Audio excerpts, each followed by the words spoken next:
निकला और काए घर से तेरे घर में छुप करके एक चोर आया, तू काए घर छोड़ आया।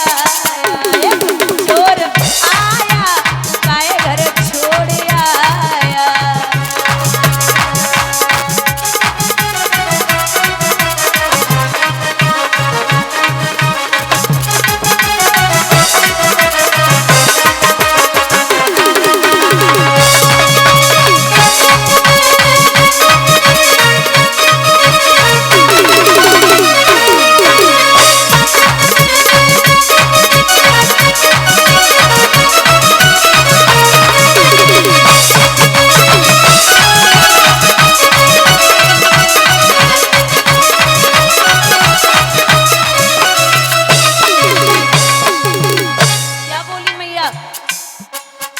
तेरे घर में है रही चोरी है,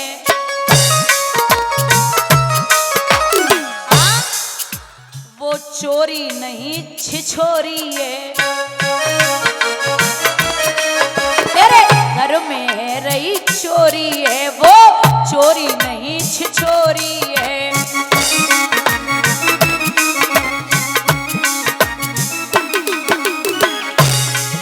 अरे तू निकला घर से तेरे घर में छुप करके एक चोर आया, काए घर छोड़ आया।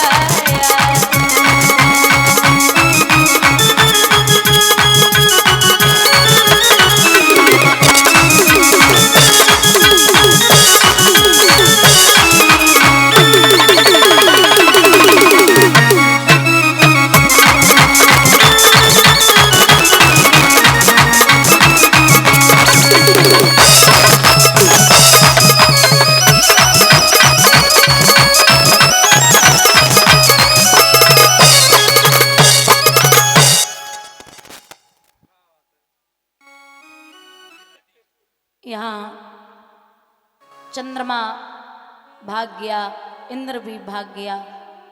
गौतम ऋषि आए तो अपनी पत्नी से कहा कि मुझे पता है आप अपवित्र नहीं हो, मुझे पता है कि आपका कोई दोष नहीं है, लेकिन समाज कभी नहीं अपना सकता, इसलिए मैं आपका त्याग करता हूं। श्राप दिया तो चरणों पे गिर पड़ी, मेरा उद्धार कैसे होगा? बोले स्वयं परमात्मा त्रेता युग में आपका उद्धार करेंगे। जमीन पे ठोकर मारी, धूल के कण जब अहिल्या पे पहुंचे तो वो मानस रूप में स्तुति करके उत्तरी दिशा में चली गई। अब विश्वामित्र ने कहा कि मैंने देखा है आंखों से ताड़िका जो तुमने मारी है, और गौतम ऋषि की नारे अहिल्या पद चरण कमल रजतारी है। सुनता हूं स्वामी जादू है, हे नाथ तुम्हारे पंकज में पत्थर में जान डालने की वो शक्ति नाथ है चरण में। अब मैं समझ गया कि आपके अलावा उस धनुष को कोई तोड़ने वाला नहीं है। पहुंचे हैं तो चारों तरफ से मेला सा लग गया राम और लक्ष्मण को देखने के लिए। रात्रि भर गुरुदेव ने विश्राम किया। सुबह कहा है कि आप बाग से फूल लेके आओ। तो वो जानकी मैया का जो बाग है, जो चकोर चारू चौपड़ वाला बगिया के बीच सरोवर था, बस उसी सरोवर के समीप श्री गिरिजा जी का मंदिर था। उसी बाग में मैया सीता गौरी माँ का पूजन करने के लिए चली। राम जी जब प्रवेश करते हैं तो माली ने राम जी पे निगाह डाली, विचार किया ये तो बई है जिनके चरण रज से पत्थर की औरत बन गई। बोले ठहरो। राम जी बोले किसको रोक रहे हो? आपको ही रोक रहा हूं। कहां? वो क्यों रोक रहे हो?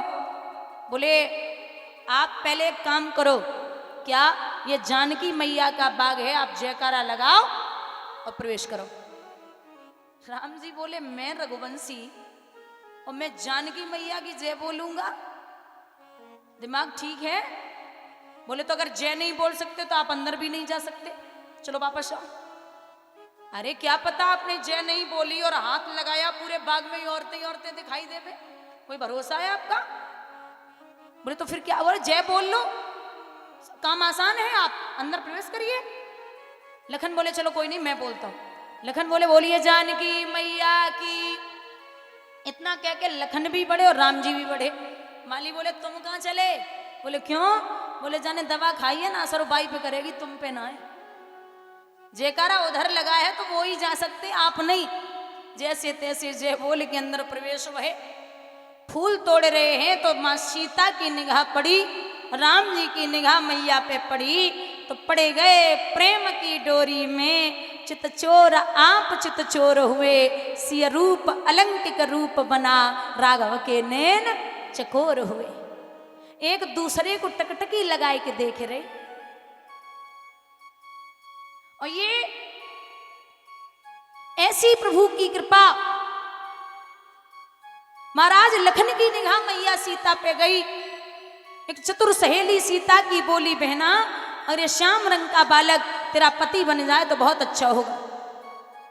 मैया बोली अवे तो हमने गौरी माँ को पूजनू नहीं करो, और जब पूजन करूंगी तो एक ही चीज मांगूंगी, पति बने तो राम, वरना जीवन पर्यंत तक कुंवारी ही बनी रहो। फूल तोड़ के राम जी तो वापस आए, लेकिन मैया सीता गौरी माँ के सामने पहुंची, हाथ जोड़ के बोली मैया। और माताओं, भजन भी मतलब गाना जो गाती हो, भजन संकीर्तन करती हो, वो भी ऐसे होने चाहिए जिसमें कोई जिसका महत्व हो, इसका कुछ मतलब निकले अच्छा सा। अब ऐसे नहीं कि रूठी रूठी मेरी मैया मनाऊं, कैसे सोने की थाली में भोजन परोसे। ईमानदारी से बताओ, तुम्हारे हाथ में सोने की थाली होती है? नहीं, सोने के लोटा और गंगा जल को पानी, और सीधी कह दो ना स्टील का लोटा और समर को पानी। इतने उल्टे सीधे भजन गाती हूँ, मैया कहां से प्रसन्न होगी भाई? मां सीता बोली गौरी मां से कि मैया एक चीज दे दे। प्रेम से बोलेंगे कि नगरी हो अयोध्यासी और रघुकुल सा घराना हो, ए चरणों राघव के जहाँ मेरा ठिकाना। दोनों हाथ उठा के एक बार श्री राधे।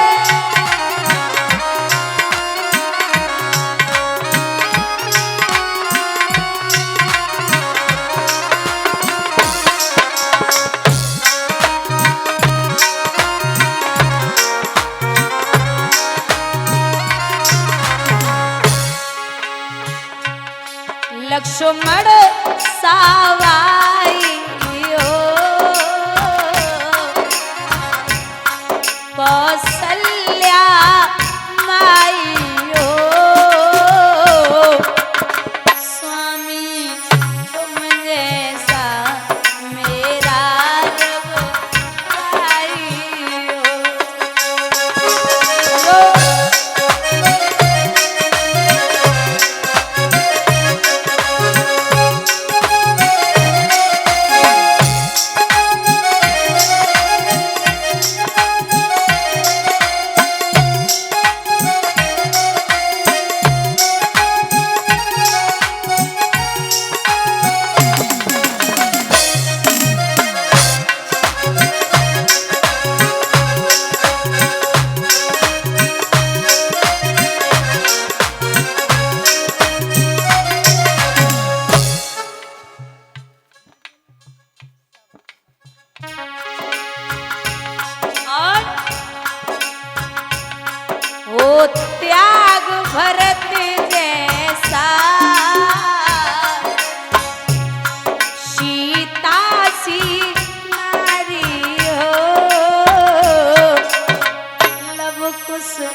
ऐसी शबरी सी भक्ति हो, हनुमत के जैसी निष्ठा और शक्ति हो।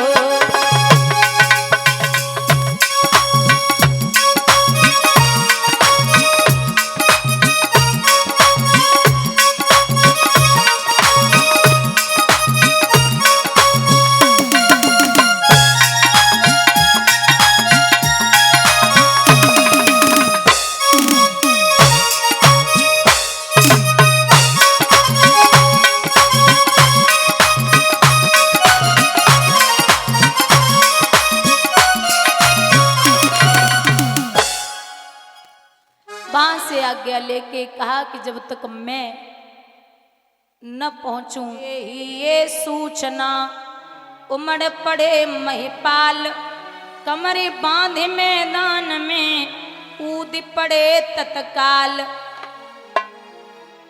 राजा महाराजा गढ़ और सब अपने अपने कंधे उठाने लगे, हाथ उठा रहे हैं, बार बार बाजुओं में हाथ मार रहे।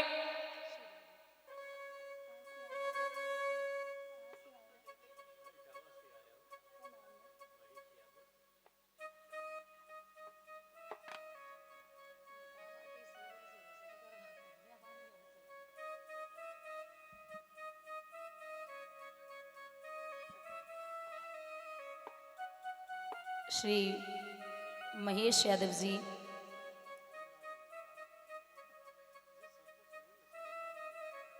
दादाजी इटावा से आए हुए 501 रुपये से सम्मानित कर रहे हैं। प्रवंशी वाले से कामना करती है ईश्वर सुख और संपत्ति प्रदान हो, ठाकुर जी का आशीर्वाद बना रहे, जो भी इच्छाएं हों वो पूर्ण हो। आप यूं ही धर्म के कार्यों में अपने हाथ आगे को बढ़ाते रहें। कृष्ण की कृपा हमेशा आप पर बरसती रही, अभिलाषा और आकांक्षा है।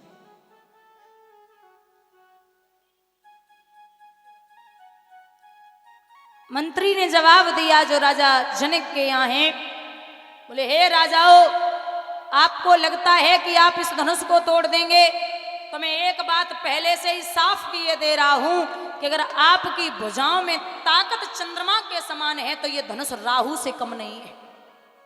आप अगर खुद को चंद्रमा की भांति समझ रहे हो कि भुजाओं में इतना ताकत इतना बल है, तो ये धनुष जो है वो राहु के समान है। बहुत सोच समझ के आगे बढ़ना। तो कुछ राजा इतने समझदार हैं, भूप सहस दस एक ही बारा और लगे उठावन टरह नटारा। भूप माने राजा, सहस माने हजार। आप समझिए कि सभा में राजा महाराजा गढ़ दसों हजारों की लाइन है, लेकिन जब एक उठता है तो 9,999 बैठे वे विचार कर रहे कि हे महाराज, अगर धनुष जाके हाथ सो टूट गयो तो सीता फिर मेरी नहीं है पावेंगी, रक्षा करना। अब भगवान को तो सबकी सुननी है, क्या करें। वापस जाते कुछ अभिमानी थे, अभिमानी बोले मैं ये ऐसे धनुष पता नहीं कितने बचपन में तोड़े। अभिमानी का मतलब होता है जाने काऊ की नाय मानी बाय कहवे अभिमानी। अब कुछ इतने समझदार, अच्छा हर जगह एक जैसा आदमी तो नहीं होता, कुछ समझदार भी बैठे थे। वो बोले मैं नहीं जा रहा धनुष के पास। बोले क्यों? बोले ये मैया सीता भूमि से है और राजाओं को भूमज बोला जाता, भूमज। और अगर मैं भूमज हूं तो सीता मेरी बेटी जैसी हुई, तो मैं बेटी के साथ विवाह करके क्या करूंगा, इसलिए मैं नहीं जा रहा। वे बैठे रहे, एक भी नहीं उठा। फिर तो अब जब सब पीछे हटने लगे, धनुष हिलाने की छोड़ दो, उठाने की छोड़ो, हिला तक नहीं पाया, तो राजा जनक ने चारों तरफ निगाह डाली, बेटी सीता का मुख देखा और विचार किया है कि प्रण करके मैंने कुछ न किया, अपनी चिंता पर रोता हूं, रह गई कन्या कुंवारी मेरी चिंता में डूबा जाता हूं। जितने नरेश बस आए यहाँ उन सब ही की छवि धूल हुई। मैंने तो निश्चय जान लिया पृथ्वी वीरों से हीन हुई। अब पृथ्वी पर कोई वीर नहीं बचा। इतने शब्द जो सुने, अरे महाराज, जहां एक रघुवंशी का बच्चा भी बैठा हो, उसके सामने अगर इतनी बात कोई कर दे तो खून खौल गया लखन का। लखन बोले, ए जनिक, न जनिक जी, न जनिक महाराज, न श्री जनिक, कुछ भी नहीं, सीधे ए जनिक।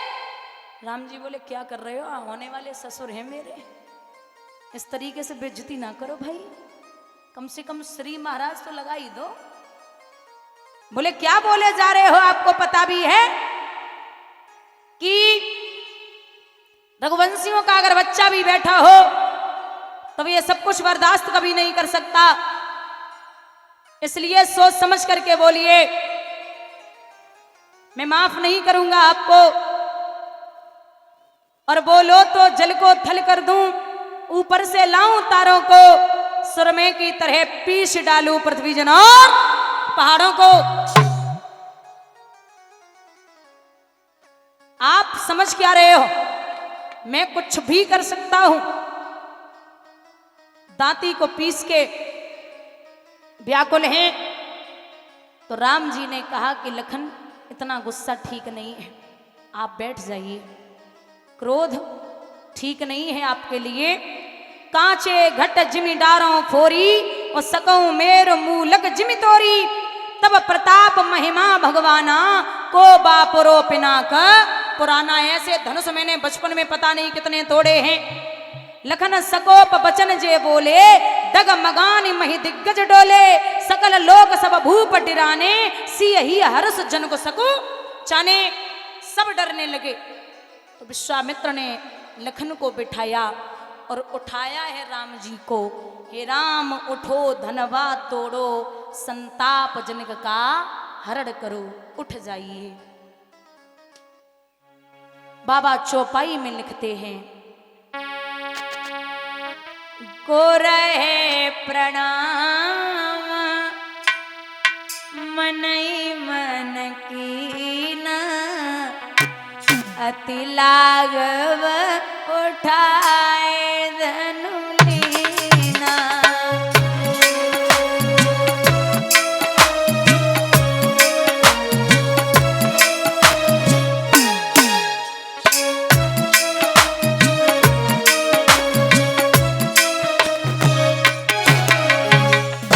लेत चढ़ावत खेचत गाड़े, काउन लखा देख सब ठाड़े।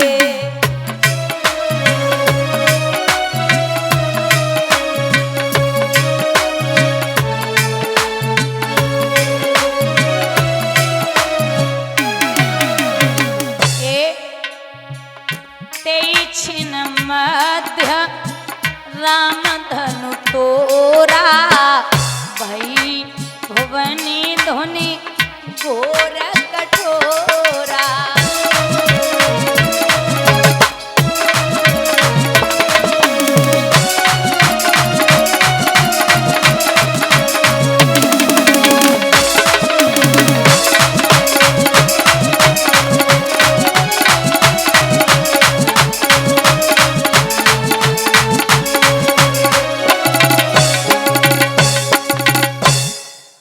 भगवान ने लेत चढ़ावत खेचत गाढ़े, और काऊ न लखा देख सब ठाड़े।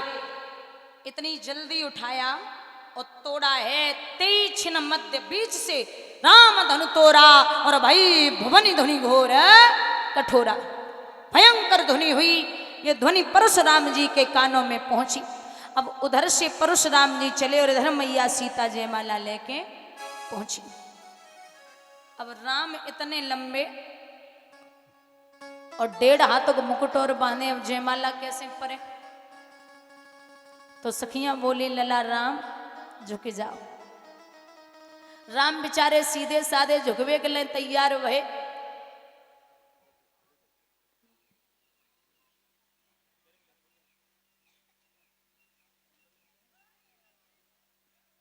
राम ने जवाब दिया, कि झुकने के लिए मैं झुक सकता हूं। लक्ष्मण बोले नहीं, रघुवंशियों ने झुकना नहीं अकड़ना सीखा, आप सीधे खड़े रहो, ये ऐसे ही डाल दें। सखियां बोली और दीदी ऐसे तो कुछ नहीं है, पावे गो ब्याह तो है गो। लेकिन एक चीज और है, धनुष जैसे ही टूटो, राजा महाराजा लाइन से बैठे, एक दूसरे से बोले काहे तुम्हें का लगे रहो, जब बारे बारे से तोड़ दी, हम ना तोड़ पे, हमने तो तोड़ो ना है, हमें तो पता है कैसे धनुष टूटेगो, बस हमने ऐसे ही ना है तोड़ो, बेचारे जयवतपुरी से आए हैं, मुंह उतारे के जावेंगे। आपस में बात कर रहे हैं तो राम जी से सखियां बोली प्रभु झुक जाइए। लखन से बोली आप शेष नाग के अवतार हो, पृथ्वी के